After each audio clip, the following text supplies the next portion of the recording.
Kailangan mo ng lapis. Pangdikit sa mga papel tip. Kahit anong size at malapad yan. Pwede na yan. Roller para malinis. Pag mong galaw, isang box ng karton. Kahit anong karton, kahit kano kalaki. Yung size na yung gagamitin.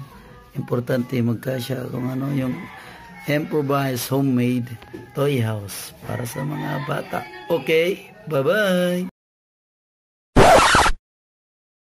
Kung gaano ka habang yung gustong haba na karton para sa gagawin mong toy house, sukatin mabuti. Gaya nito, mga sukat na siya para sa second floor at first floor. Gagawin natin yan lahat gamit ang roller at ang lapis.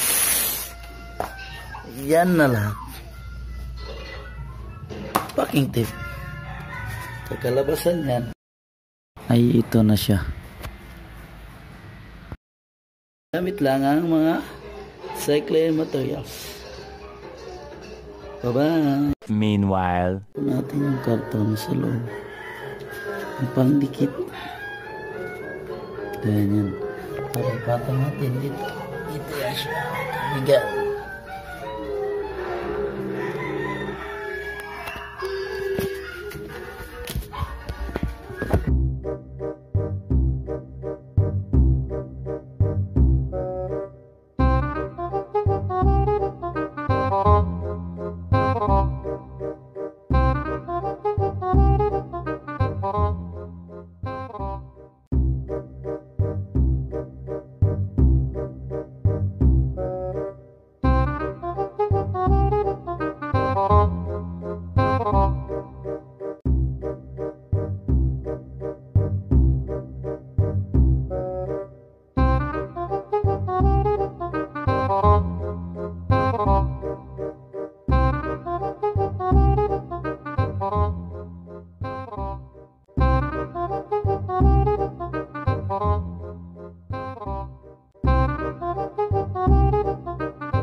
2 hours later.